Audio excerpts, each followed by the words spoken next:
FSJU au cœur de l'actu, une émission présentée par Noah Stora.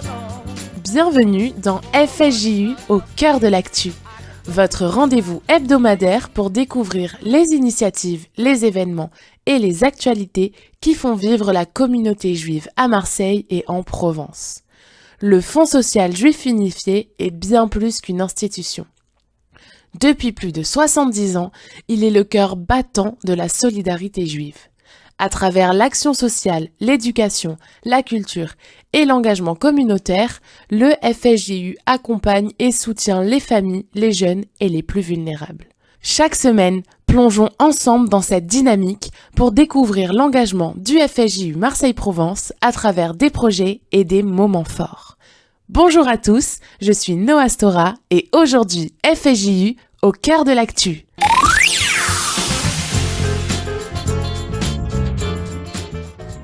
Au programme aujourd'hui, retour sur la soirée du 29 septembre avec le concert de Noémie Westfeld à Judaïcité, espace Paul Benaïm. En partenariat avec le Festival de Chaillol et le Centre Flegg, cet événement a rassemblé un public conquis par la fusion de musique populaire et de répertoire savant. Une belle façon de célébrer le Nouvel An juif. Nous prendrons ensuite un moment pour rendre hommage à Karen Alali, la commissaire générale des éclaireurs israélites de France, qui nous a quittés récemment.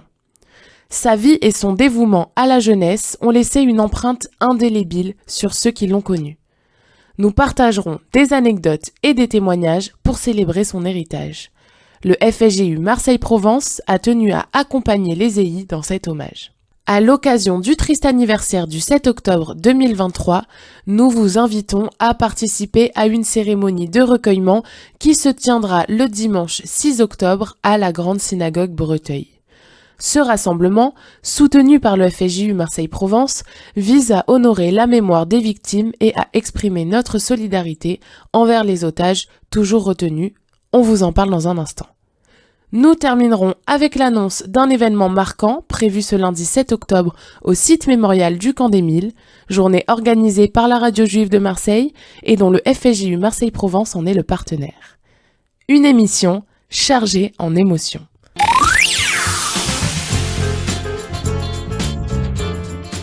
Le concert de Noémie Westfeld en trio a été un véritable succès ce dimanche 29 septembre à l'espace Paul Benaïm, organisé en partenariat avec le Festival de Chaillol et le Centre Flegg. Non seulement nous avons fait salle comble, mais le public était plus que ravi de cette soirée exceptionnelle qui marquait la célébration du Nouvel An juif. Cet événement n'était pas un simple concert, comme l'a souligné Elsa Charbit, déléguée régionale du FSJU Marseille-Provence, lors d'une interview au micro de Laura Sahin. Tout est parti d'une idée qui m'est venue un matin. Je me suis dit, puisque chaque année nous assistons au grand concert à Vienne, qui est le concert du Nouvel An, que tout le monde regarde le 1er janvier, je me dis, mais pourquoi on ferait pas un concert du Nouvel An juif juste avant Rosh Hashanah, qui est donc le début de l'année juive. Et je me suis dit, l'idée est bonne. Maintenant, il faut trouver la bonne personne pour donner envie à chacun de venir, pour s'adresser à un public large. Noémie Westfeld, accompagnée par Antoine Rosenbaum à la contrebasse et Jérôme Brachtmann à la guitare, a su, à travers sa fusion de musique populaire et répertoire savant, offrir une performance qui a transcendé les frontières musicales. Naviguant entre la musique klezmer, le chant traditionnel russe, le yiddish et la chanson française avec des interprétations de Barbara, ce trio a fait vibrer l'audience et a offert une expérience musicale unique. Cette soirée a une fois de plus prouvé que la culture est au cœur des valeurs du FSJU. Le public est sorti enchanté et demande déjà quand aura lieu le prochain événement musical.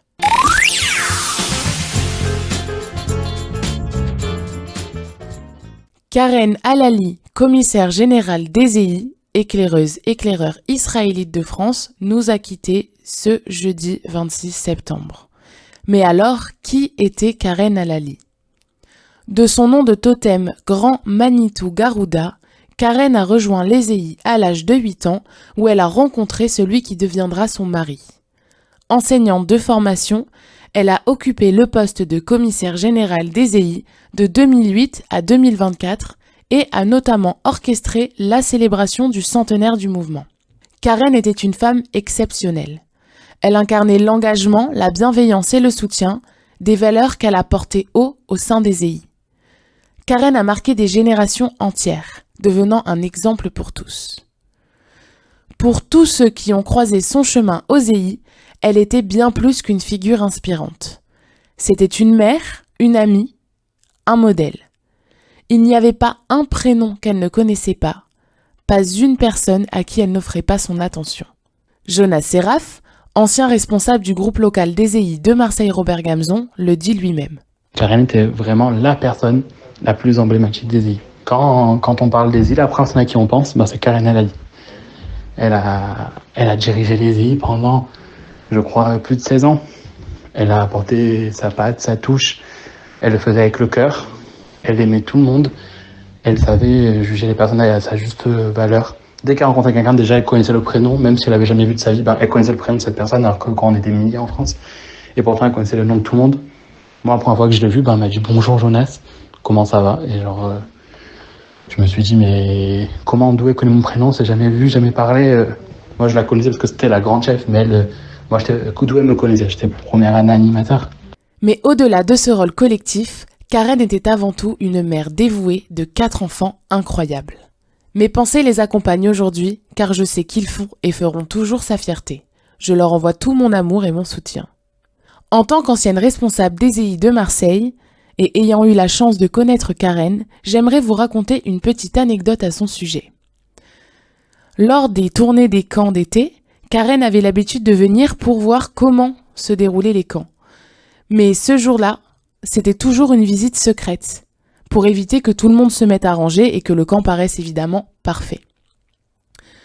Quand j'ai pris mon camp en 2020, avec Jonas Seraf que vous avez entendu un peu plus tôt, on avait réussi à apprendre que Karen arrivait sur le terrain. Alors notre premier réflexe, avant de ranger bien sûr, c'était de mettre un Coca Zéro au frais, parce que Karen adorait le Coca Zéro. Lorsqu'elle est arrivée sur le camp, on était tellement heureux de la voir que j'ai couru vers elle et je lui ai dit « Karen, j'ai mis un Coca Zéro au frais juste pour toi ». À ce moment-là, elle nous a regardé Jonas et moi et nous a dit d'un air un peu étonné « Ah bon ? Donc vous saviez que je venais ?» On s'est rendu compte que j'avais fait une gaffe et on a essayé de se rattraper en disant que non, on a toujours une canette de Coca Zéro pour Karen El Ali au frais. Elle avait bien compris qu'on essayait de retomber sur nos pattes et du coup elle s'est mise à exploser de rire et nous, on a bien évidemment ri avec elle. Aujourd'hui, les EI sont en deuil. Pourtant, il est essentiel de rappeler qui était Karen El Ali et de lui dire un immense merci pour tout ce qu'elle a apporté à chacun de nous et au mouvement. Emma Haddad, responsable du groupe local des EI de Marseille-Robert-Gamzon et proche de Karen, témoigne. Tout d'abord, je tenais à remercier Noah et l'équipe du FSU de toujours nous épauler et qui me permettent de prendre une minute de parole aujourd'hui. J'ai depuis quelques jours le cœur très lourd, puisqu'en plus d'être un modèle pour tous au niveau communautaire, professionnel et social, Karen était la meilleure amie de ma maman. J'ai eu la chance d'avoir un lien extrêmement particulier et privilégié depuis que je suis toute petite avec cette femme. Pour ceux qui ne la connaissaient pas, Karen était une femme extraordinaire, avec un sens de la générosité, du partage, de l'entraide et de l'amitié énorme. Elle était toujours là pour aider qui que ce soit dans n'importe quelle situation. C'était une personne remplie de bonté et de bienveillance qui s'est battue jusqu'au bout. Nous honorerons son souvenir ce soir à Judaïcité en espérant vous voir nombreux. Merci à toutes les personnes qui se sont démenées pour lui faire ce cabode, notamment Judith Cazès et Jonas Seraf, anciens responsables des EI de Marseille, ainsi que toute l'équipe du FSU. Bonne journée et Shana Tova à tous. Afin d'honorer sa mémoire, les EI du groupe local de Marseille-Robert-Gamzon organisent un hommage ce soir, mardi 1er octobre, à 19h30 à Judaïcité, espace Paul Benaïm. Jonas Seraf nous en dit plus. Ce soir, nous rendrons hommage à Karen. Nous attendons nombreux pour lui rendre hommage. Des prières seront faites, des prises de parole par des proches pour raconter des anecdotes, parler de Karen. Et il y aura un petit apéritif pour qu'on puisse tous faire des bénédictions pour l'élévation de son âme. Et je voudrais vraiment remercier Noah Stora et Judith qui, dès qu'on a appris la mauvaise nouvelle, ont tenu à ce qu'on lui rende hommage ici à Marseille. Pour ceux qui n'ont pas pu aller aux prières à Paris, qui n'ont pas pu aller à l'enterrement hier de Karen. Et je veux vraiment les remercier parce que sans elles, il n'y aurait pas eu dommage ce soir. Karen Alali a pleinement contribué à la réalisation de Noé pour la jeunesse qu'elle a si ardemment défendu et promu. C'est dans cet esprit que l'EFSJU Marseille-Provence accompagne cet hommage et vous invite à vous rassembler pour partager un moment de recueillement en son honneur. Ces moments nous rappellent combien il est essentiel de se soutenir dans les périodes difficiles et c'est dans cet esprit que nous vous annonçons un rassemblement important.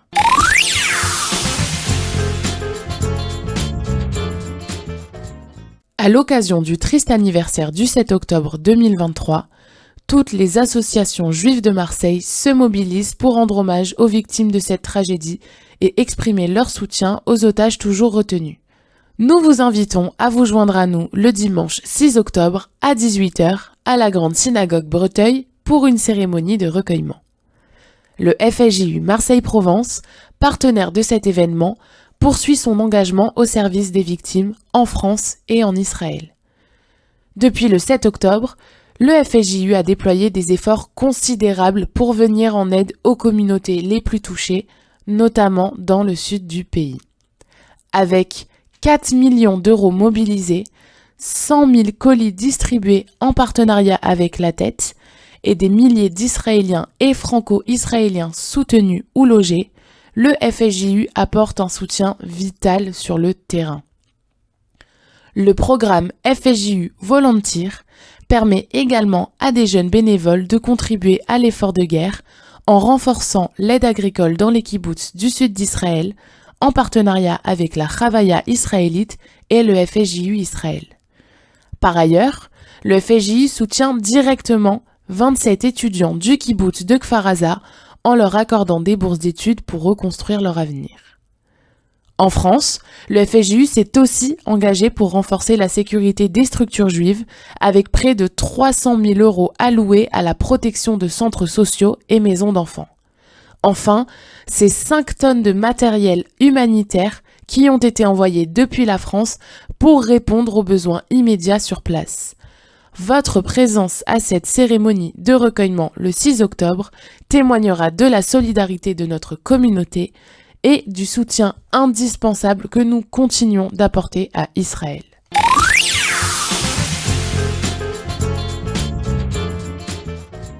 Nous terminons cette émission en vous parlant d'un événement marquant qui aura lieu ce lundi 7 octobre au site mémorial du Camp des Milles, qui est non seulement le lieu d'accueil de cette journée, mais également un partenaire engagé dans cette commémoration. Jean-Jacques Zenou, président de Radio JM, nous en dit plus sur cette journée. Bien évidemment, pour le 7 octobre, la radio se devait d'organiser quelque chose après ce pogrom et ces horreurs qu'on a pu vivre pendant toute cette année. Avec Laura, et nous souhaitions marquer ce moment de manière intelligente et nous faire réfléchir. Quelle société pour demain ? Comment se reconstruire après le 7 octobre ? Le lieu idéal pour nous, c'était le Camp des Milles, ce musée mémoriel extraordinaire qui permet de réfléchir comment une société peut basculer vers l'extrémisme. Et donc, nous avons pensé une programmation spéciale en installant le studio Radio JM toute la journée du Camp des Milles afin d'apporter une programmation spéciale à nos auditeurs sur différentes thématiques, la mémoire, la fraternité et la réparation. À cette occasion, nous allons inaugurer une expo photo réalisée par Laura, notre rédactrice en chef, Laura Sahin, lorsqu'elle avait fait un voyage de presse organisé par le KKL. Donc c'était une journée importante du 7 octobre et Radio JM se devait d'être présent et faire réfléchir des penseurs et des intellectuels. En collaboration avec le FSJU Marseille-Provence, cet événement vise à marquer le premier anniversaire du 7 octobre 2023, placé sous le signe de la mémoire, de la fraternité et de la réparation. Lionel Stora, président du FSJU Marseille-Provence, nous parle de ce partenariat. Être partenaire de Radio JM pour participer à cette initiative, c'est à la fois une évidence et un devoir.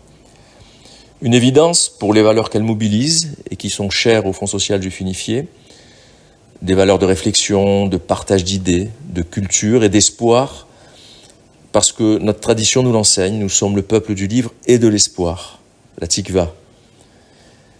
C'est aussi une évidence quand on sait ce qu'incarne le mémorial du Camp des Milles et le travail exemplaire qui est le sien sous l'impulsion d'Alain Chouraki, mais aussi le souci d'inscrire son action dans notre société. Et c'est un devoir parce que nous sommes convaincus de l'importance, voire de la nécessité de construire l'avenir dès à présent. Et c'est maintenant qu'il faut oser confronter nos idées et porter nos valeurs au sein de la société entière.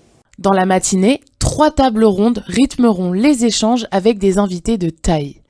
La première se concentrera sur la thématique de la mémoire, essentielle pour ne jamais oublier les événements tragiques que nous avons traversés et réfléchir à la transmission de l'histoire aux futures générations. Ensuite, une table ronde dédiée à la fraternité mettra en lumière l'importance du dialogue et de la solidarité entre les communautés, un message particulièrement fort dans le contexte actuel. Enfin, à midi, une 3e table ronde abordera le thème de la réparation en mettant en avant des actions concrètes et des initiatives porteuses d'espoir pour reconstruire et aller de l'avant. Pour clore cette journée, une inauguration de l'exposition l'après 7 octobre, signée par Laura Sahin, rédactrice en chef de la Radio Juive de Marseille, se déroulera en présence de personnalités publiques. Cette exposition s'inscrit dans la continuité des réflexions de la journée et apportera un éclairage visuel sur les événements et leurs conséquences. Pour en savoir plus sur cette exposition, écoutons Laura Sahin.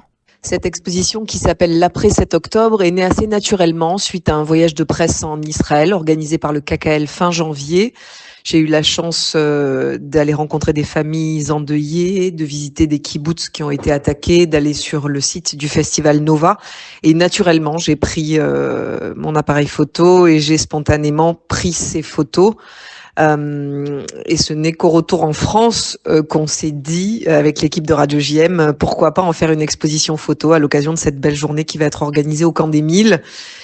Et donc nous avons eu la chance d'avoir le Fonds social juif unifié Marseille-Provence qui nous a soutenus dans cette démarche.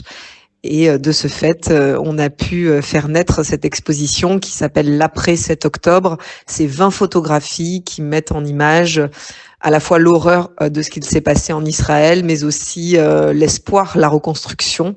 Je pense notamment à des photographies d'anémones rouges très vives qui repoussent sur le terrain du festival Nova en ce fin janvier, au moment où j'ai eu la chance d'aller sur place. Voilà un petit peu la démarche concernant l'exposition que vous pourrez donc admirer à partir du 7 octobre au Camp des Milles. Ces échanges s'annoncent riches et inspirants, portés par des intervenants de renom qui partageront leur expertise et leurs perspectives uniques. Une journée pleine de réflexion, de dialogue et de partage à ne surtout pas manquer. Chers auditeurs, c'est la fin de cette émission. Merci à vous de m'avoir écouté. Je vous souhaite de belles fêtes de Rosh Hashanah et que votre année soit aussi douce que le miel. Je vous dis à la semaine prochaine dans FSJU au cœur de l'actu. FSJU au cœur de l'actu, une émission présentée par Noah Stora.